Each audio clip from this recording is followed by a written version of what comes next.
Assalamualaikum warahmatullahi wabarakatuh. Sebelumnya, perkenalkan saya Kristia Sela Cahya Ramadhani dari kelas 3H, absen nomor 9. Di sini saya akan menjelaskan mengenai praktikum audit untuk akun utang usaha. Nah, apa sih itu utang usaha? Utang usaha sendiri secara umum adalah kewajiban perusahaan kepada pemasok karena membeli barang atau jasa secara kredit dan pembayarannya masih dilakukan pada saat belum dilakukan pada saat ini. Nah, audit sendiri apa sih? Audit pada dasarnya adalah kegiatan pemeriksaan yang dilakukan secara sistematis, terencana, dan objektif untuk menilai apakah suatu kegiatan proses, data, atau sistem sudah berjalan sesuai dengan standar yang seharusnya. Nah, dalam audit seorang auditor mengumpulkan bukti, menganalisis informasi, lalu menilai kesesuaiannya dengan aturan, prosedur, atau target tertentu. Setelah itu, auditor akan memberikan kesimpulan dan rekomendasi agar pihak yang diaudit bisa memperbaiki atau meningkatkan kualitas prosesnya. Nah, jadi apa sih itu audit utang usaha? Audit utang usaha adalah proses pemeriksaan yang dilakukan auditor untuk memastikan bahwa seluruh kewajiban perusahaan kepada pemasok atau supplier tercatat secara benar, lengkap, akurat, dan sesuai dengan transaksi yang sebenarnya terjadi. Tujuan audit utang usaha sendiri apa sih?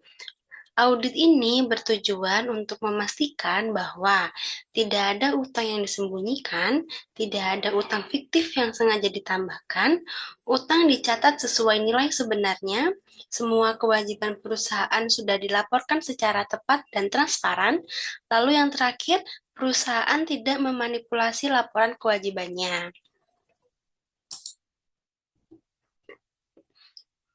Lalu di sini ada prosedur audit. Yang pertama, memahami dan mengevaluasi pengendalian internal atas proses pembelian, penerimaan barang, dan pencatatan utang.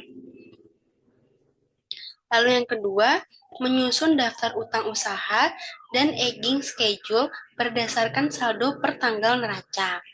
Selanjutnya, mencocokkan saldo utang usaha dengan buku pembantu, buku besar, dan kartu utang pemasok. Lalu, memperbaiki dokumen pendukung atau vouching seperti purchase order, receiving report, dan invoice pemasok. Lalu, melakukan konfirmasi utang kepada pemasok untuk memastikan saldo sudah benar dan lengkap. Selanjutnya, memeriksa pembayaran setelah tanggal neraca sebagai bukti bahwa utang tersebut memang ada, atau subsequent payment. Lalu, meninjau transaksi pembelian dan penerimaan barang di periode cut-off untuk memastikan utang tidak salah catat ke periode lain. Memeriksa nota debit, retur pembelian, dan potongan pembelian agar pengurangan utang tercatat dengan benar. Mengidentifikasi utang tertunggak atau saldo tidak wajar dengan melakukan analisis tren atas pembelian dan utang. Dan yang terakhir, menarik kesimpulan kewajaran saldo utang usaha berdasarkan seluruh bukti yang sudah terkumpul.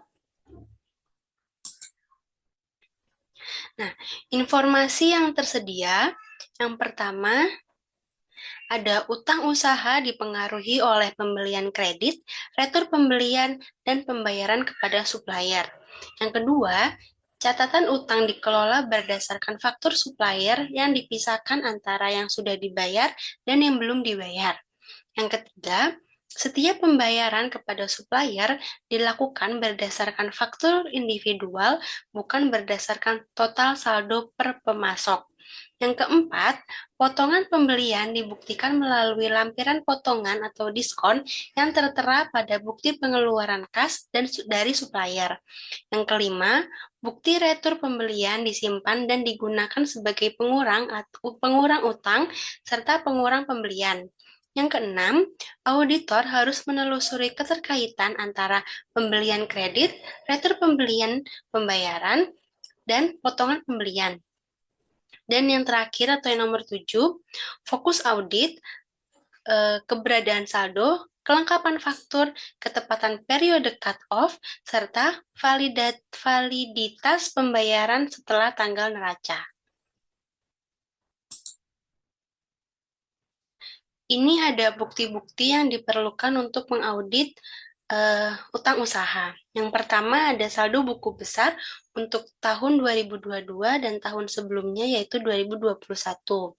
Lalu juga ada jawaban konfirmasi dari kreditur, ada yang setuju dan tidak setuju. Ada juga untuk saldo per 31 Desember 2022 dengan nomor konfirmasinya serta nama krediturnya. Lalu bukti yang diperlukan selanjutnya yang ini adalah jurnal pembelian. Nah, jurnal pembelian ini kita lihat dari jumlah utang usahanya yaitu 770.946.770 rupiah. Nah, selanjutnya ada jurnal kas keluar yang kita lihat untuk pembayaran utang usahanya yaitu 659.327.488. Selanjutnya, ada retur pembelian. Untuk retur pembelian di sini, jumlah retur pembelian 31.199.300 rupiah akan dikalikan dengan PPN yaitu 10%, sehingga mendapatkan bahwa retur pembeliannya 34.319.230 rupiah. Lalu ada subsequent payment, di mana ada beberapa supplier yang pembayarannya dilakukan setelah tanggal neraca. Lalu ada penjelasan konfirmasi mengapa tadi jawabannya tidak setuju. Nah, di sini ada prosedur audit yang akan dilakukan. Yang pertama, keakuratan catatan. Cocokkan saldo neraca, buku besar, dan catatan pendukung utang usaha. Yang kedua, keberadaan dan utang. Minta daftar-daftar utang usaha per 31 Desember 2022, kirimkan surat konfirmasi kepada kreditur supplier, periksa subsequent payment utang usaha oleh perusahaan. Lalu yang ketiga, kelengkapan. Telusuri beberapa dokumen pendukung transaksi timbulnya utang usaha. Lalu yang keempat, penilaian dan alokasi. Periksa adanya kemungkinan utang usaha yang tidak tercatat. Lalu yang kelima, penyajian dan pengungkapan. Bandingkan penyajian dan pengungkapan dengan SAK, pertimbangkan materialitas jumlah dan kebijakan akuntansinya. Nah, selanjutnya kita akan membahas mengenai cara mengisi kertas kerjanya. Di sini terlihat adanya kertas kerja yang pertama. Nah, yang pertama ini kita akan menulis indeks terlebih dahulu, lalu dengan judulnya yaitu utang usaha, tidak lupa dengan melengkapi tahunnya yaitu 2022. Untuk keterangan di sini akan kita masukkan untuk akun utang usaha dan saldo per buku ini kita ambil dari saldo buku besarnya tadi. Dan jangan lupa diberikan tick mark dan keterangannya lalu kita paraf dan diberi tanggal pengerjaannya. Nah, lalu selanjutnya ini mengisi lembar selanjutnya yaitu menghitung apakah benar hutang usaha dengan saldo yang sudah diaudit ini benar atau malah ada selisih. Cara menghitungnya di sini, saldo awal utang usaha yang tahun lalu itu 117.496.670 rupiah akan ditambah dengan pembelian kredit selama tahun 2022 dari jurnal pembelian tadi sebesar 770.946.770 rupiah. Nah, Ini akan dikurangi dari pelunasan hutang dan retur pembelian kredit. Untuk pelunasan utangnya sebesar 659.327.488 rupiah. Untuk retur pembelian kreditnya 34.319.230. Nah, untuk retur ini perhitungannya sudah dijelaskan saat saya menjelaskan bukti yang diperlukan. Nah, diketahui bahwasannya saldo audit adalah Rp194.796.722, di mana saldo audit yang ditemukan ini sudah sama dengan saldo buku besar, sehingga tidak timbul selisih. Jika sudah, bisa kita tuliskan tick mark-nya, lalu beri keterangan, dan di paraf, lalu diberikan tanggal pengerjaannya. Nah, selanjutnya di sini mengisi daftar supplier dan saldo utang usaha. Di sini kita memasukkan nomor konfirmasi, jawaban konfirmasi, lalu ada subsequent payment, dan keterangan kenapa tidak setuju. Lalu diberikan tick mark dan paraf, lalu tanggal pengerjaannya juga. Nah, selanjutnya di sini permintaan konfirmasi saldo utang kepada CV Brata Kulit. Karena CV Brata Kulit ini tadi jawaban konfirmasinya tidak setuju, sehingga harus kita buatkan permintaan konfirmasi saldo utang. Begitupun dengan PT Abdullah ini, di mana jawaban dia untuk jawaban konfirmasinya itu tidak setuju, sehingga harus kita buatkan permintaan konfirmasi saldo utangnya.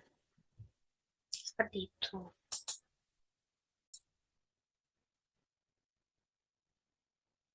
Nah, di sini juga ada kertas kerja neraca untuk utang usaha, di mana kertas kerja neraca ini indeksnya adalah 0. Nah, neraca ini dibuat per 31 Desember 2022 dan 2021.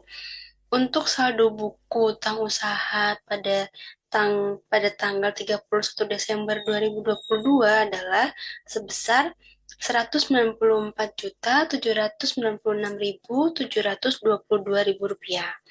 Lalu untuk saldo auditnya sama dengan saldo buku besar, sehingga tidak menimbulkan net adjustment atau selisih, sehingga tidak perlu dibuatkan saldo penyesuaian. Lalu untuk saldo tahun lalunya sebesar Rp117.496.670.000. Seperti itu. Lalu,